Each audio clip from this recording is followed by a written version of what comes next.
sacerdote no período da lei, Levítico 6,3, o fogo arderá continuamente sobre o altar, não se apagará.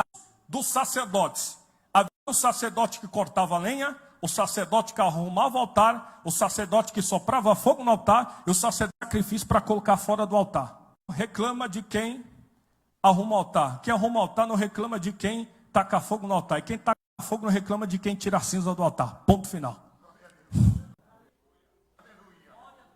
Porque a intenção não é quem tira ou quem coloca. A intenção é que o fogo pegue.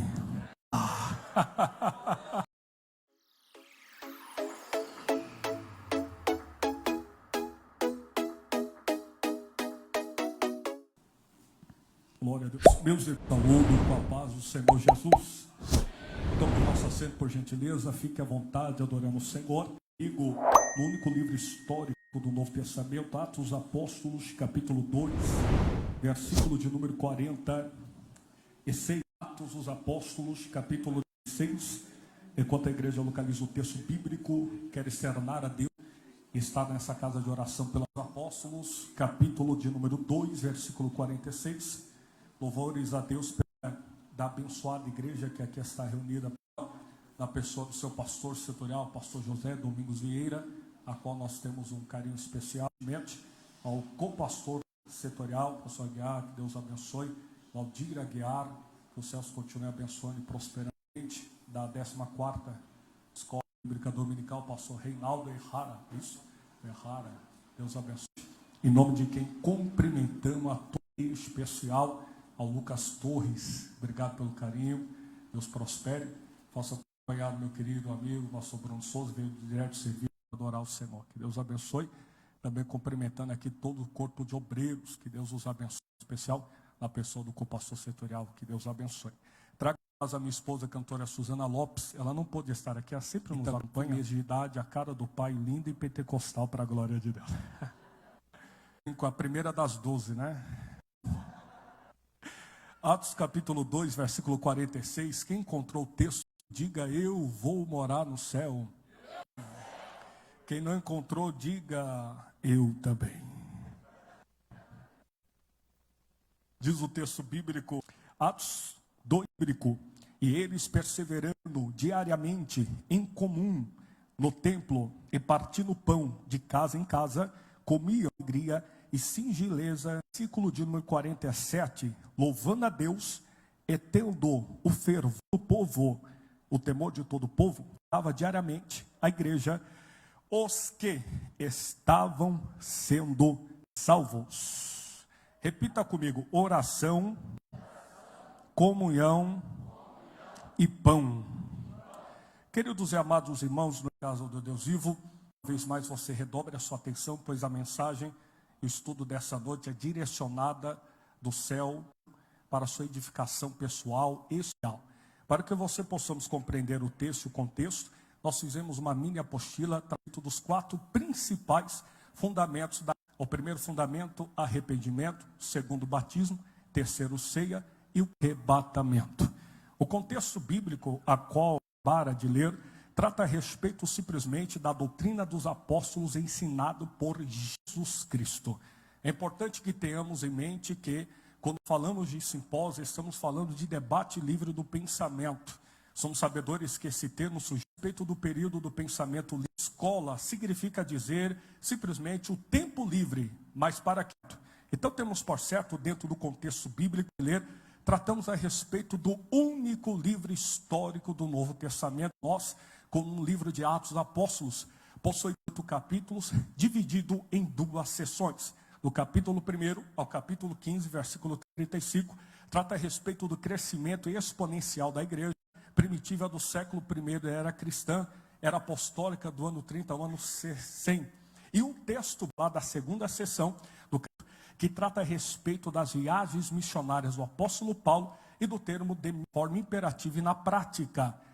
Possuidor de cerca de 24.000 palavras, que trata a respeito do capítulo 1 ao capítulo 28, sobre a manifestação do poder de Deus através do Senhor Jesus Cristo pela igreja primitiva. Este é de 1060 anos, que trata a respeito do crescimento da igreja. Porém, o texto ratifica que o que crescia não era o cantor, não era era a palavra. Porque a palavra tem o fundamento em palavra. No prólogo de João, capítulo 1, o próprio evangelista João, combatendo uma heresia gnóstica do século I sobre o corpo docético de Cristo, de fantasmagórico, que eles negavam que o próprio Deus encarnou, sendo a matéria. João vem quebrando o sentido da palavra, dizendo: no princípio era o verbo estava com Deus e o verbo. O texto no original grego é etos, ton, theon, pros, ton, hologos, que significa dizer, antes da criação é a palavra, na criação e depois da criação continua sendo a palavra. Essa palavra é tão importante que a respeito do crescimento, não apenas, simplesmente da maturidade cristã no século I dos discípulos. Somos sabedores que João, o discípulo mais íntimo do ministério terreno de Jesus, escrevendo as 3 epístolas, o livro profético do Novo Testamento, a saber, Apocalipse, do grego, que significa apo, tirado de, calumina, véu, tirado do véu, ou simplesmente revelação, tirado do véu, a mostrar aquilo que está em oculto. O livro do Apocalipse, possuidor de 22.104 versículos, vai trazer a manifestação da glória de Deus antes da criação, na criação e depois da criação. O livro de Apocalipse é um dos livros mais importantes de toda a Bíblia. Revela o começo do fim, o fim do começo. Quem escreve esse livro é considerado aquele que é o peitoral para ouvir as batidas do coração do mestre.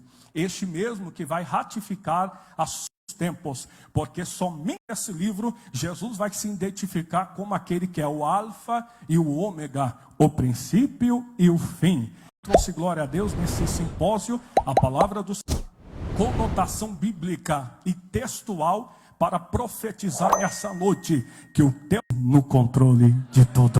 Esse livro é possuidor de 4 escolas de interpretação, você sabe melhor do que eu, preterista, futuricista e idealista, e tendo 3 divisões para as coisas que viste, segundo as coisas que são, e terceiro as coisas que acontecerão. As coisas que vistes, o capítulo 1, viste o que, João? O glorificado. Segundo, as coisas que são, do capítulo 2 ao capítulo 3, tratam-nos a respeito simplesmente as 7 igrejas lá, Pérgamo, Tiatira, Sardes, Filadélfia, Laodiceia, que trata a respeito da misericórdia de Deus sobre toda a...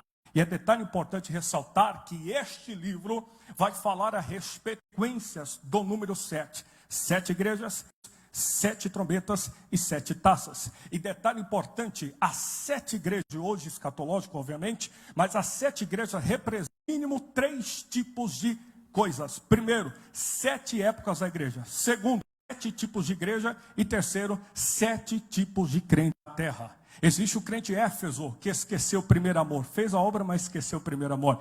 Existe o nome que está vivo, mas está morto. Aqui tem ouro, tem prata, mas não tem mais a presença. Mas ainda existe o ouro, não tem prata, mas tem coroa no céu para agora. Esta é a nossa aplicação simples e objetiva dentro do contexto escrito. Porém, o livro de Atos dos Apóstolos vai relatar a respeito da perfeição da manifestação da glória de Deus, o crescimento da mesma. Porém, o contexto vai nos apresentar um dos fundamentos que é considerado o arrependimento. Repita comigo, arrependimento. Muito bem, o termo arrependimento, você sabe, koine, metal, que é mudança de pensamento. Arrependimento não é quando eu choro, arrependimento é quando eu mudo. Vai doer, mas dá glória a Deus, senão vão pensar que é com você. O termo arrependimento aqui se aplicando na pregação de João Batista. Arrependimento no Antigo Testamento aplicado no hebraico significa dizer mudança de propósito. No Testamento, a palavra arrependimento ligada à pessoa do Deus Todo-Poderoso em Gênesis capítulo de número 6. Aqui nós temos aqui uma figura de linguagem, apopatismo, você sabe melhor do que eu, tropos. Homem, patos, sentimento relacionado ao homem, direcionado a Deus. De linguagem, porque Deus ele não se arrepende de linguagem usada dentro da visão escriturística para que o ser humano a ação naquele momento da parte de Deus. O contexto a apresentar, porém, que o Novo Testamento dá uma roupagem diferenciada para aquilo. Quem é que vem pregando alimento? João Batista. A palavra João Batista, você sabe melhor do que eu, vem do grego Ionã, significa agraciado, graça de Deus ao homem. Quem ele era? Era filho de Zacarias e de Isabel, primo de Jesus de primeiro grau. nome Batista não era um sobrenome, muito apelido dado. Mas o texto bíblico declara que ele crescia no período do crescimento dele, onde ele crescia pastoral. E quando Deus, Lucas capítulo 1, versículo 84, relata isso, e se fortalecia até Deus apresentar. Olha que texto glorioso. A princípio nós temos por certo, quem cresce é João, quem se fortalece é João, mas quem apresenta é Deus. A diferença entre o profeta que é chamado para si mesmo e o profeta que é chamado. O profeta que é chamado para si mesmo, se é chamado por Deus, é Deus que o apresenta. Vou repetir. O que é chamado por Deus é o próprio Deus o apresenta. Está no deserto, mas cresce. O contexto vai nos apresentar que ele vai pregando. E qual expressão é essa? Arrependei-vos. Arrependei-vos, raça de víboras. Quem enviou a fugir da ira divina? Uma multidão desce de Jerusalém para o deserto para ouvir João Batista pregar. E não tem ar-condicionado, tem microfone. O que tem? Unção de Deus. Aleluia. E João ainda para o profeta messiânico, 640 a 701 a.C., ele vai profetizar em Isaías capítulo 40, versículo 3, a voz do que clama no deserto, preparai o caminho do Senhor, deitai os ermos, Deus vai fazer chover. Olha que texto glorioso, porque o texto nos apresenta que na frente, quando o rei iria chegar, ou iria para o arauto, fazendo ponte, organizando tudo. E João agora é aquele que veio para o novo. Se tu não der glória, esquece. Organizando a ponte daquilo que era a velha aliança para a nova aliança. Da corto no altar do holocausto para o cordeiro feito. Ele vai organizando. Quando ele vai organizando o texto bíblico, que ele vai pregando aos fariseus, saduceus, todos que estavam ali. Termo fariseu do hebraico parchaim, aplicado no grego na Septuaginta, fariseu significa dizer radical, que fora criada no período interbíblico. O texto, João não tem a padrinha atual. João tem o quê? Uma chamada e uma vocação. Quem é que está ouvindo? Os fariseus religiosos da época. E qual é a pregação de João? É essa, que vos ensinou a fugir da ira divina. Eu vos bato água para arrependimento dos pecados, porém está vindo aí. Ele é maior que eu, porque ele é antes de mim. Eu não sou digno de nem desatar as alparcas da sua sandália. Eu vos batizará com o Espírito Santo. Orabaia daragácia. Oh, a presença dele. João vai, não sei por quanto tempo, quantos meses, dias ou anos, a Bíblia me esconde isso, mas uma coisa é certa, João prega arrependimento. O texto bíblico declara para você, da glória a Deus comigo, que parece que eu vejo conjectura de pregador pentecostal, no 5.000 olhando a pregação de João, tu batiza, ele está vindo aí, hein? Quem é? Aquele que é maior do que eu. Aí João batiza mais um, ele está chegando.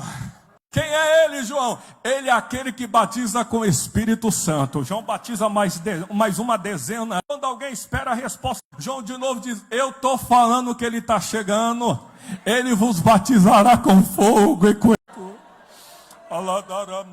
Pregando, parece que eu vejo no meio da multidão, conjectura comigo, João parando o seu sermão, olhando para o meio do lado, cutuca João e fala, João, o que aconteceu, João?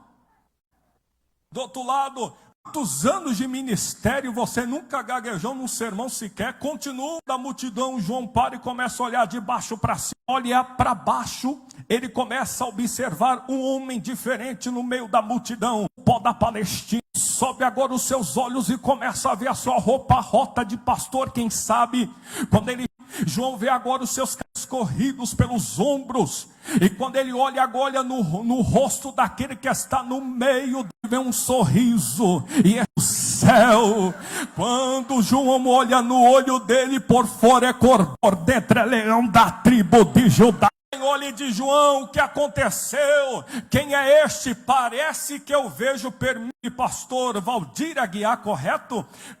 O texto não diz, mas conjectura minha, não é doutrina, é pensamento de pentecostal. Parece que eu vejo agora no mundo desse pastor Reinaldo, simplesmente os demônios se levantando e dizendo: cala a boca, João, diga quem ele é. Mas parece que eu vejo agora, conjura minha, me perdoe a minha cabeça de pregador, os anjos se levantando e dizendo: diga. Parece que eu vejo agora os princípios, pastor Bruno, se levantando das trevas, se levantando e dizendo: não diga e para que ele veio. Parece os querubins serafim, quem sabe, levantando a voz e dizendo: diga, João, diga quem ele é, diga para que ele veio. Estávamos esperando este momento. Aí parece que eu vejo Satanás se levantando do trono das trevas, se é que ele tem um trono, levantando a voz dizendo: cala a boca, João, não diga que ele é. Mas parece que eu vejo agora no céu o Senhor se levantando do trono e dizendo: diga, João, diga quem ele é e para que ele veio. João, no meio da multidão, que diz: eu não disse aí o Cordeiro de Deus que tira o pecado do mundo.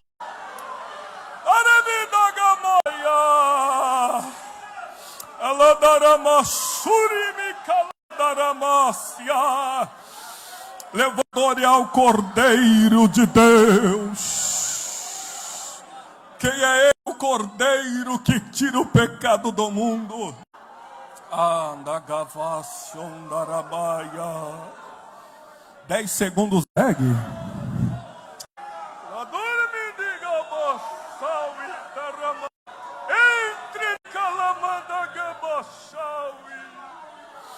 O Cordeiro chegou.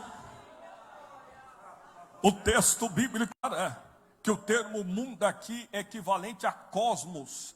Repita comigo: cosmos. Veja, por gentileza, para ficar. A palavra cosmos no grego significa dizer mundo, mundo geral. Quando o próprio João de Deus que tira o pecado do mundo, o mundo aqui no contexto bíblico é uma palavra polissêmica. Significa dizer que existe vários tipos ou sentidos dependendo do contexto. E o mundo aqui representa acerca do mundo espiritual e o mundo de prova. O escritor aos Hebreus declara que Jesus Cristo é maior do que qualquer outra tipologia do Antigo Testamento, porque ele é o próprio tipo perfeito. O escritor aos Hebreus 3 epístolas, a respeito da soberania de Deus através de Cristo Jesus. Porque o escritor aos Hebreus.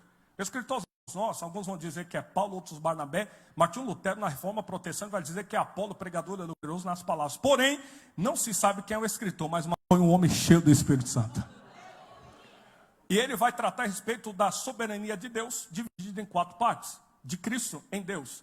Primeira, a história da salvação. Segundo, o sacerdócio da salvação. Terceiro, a continuação da salvação. E quarto, a consumação de Cristo. Aí o escritor aos Hebreus diz: Cristo, a aliança feita em Cristo é maior do que a aliança do Antigo Testamento. Aí ele come os patriarcas.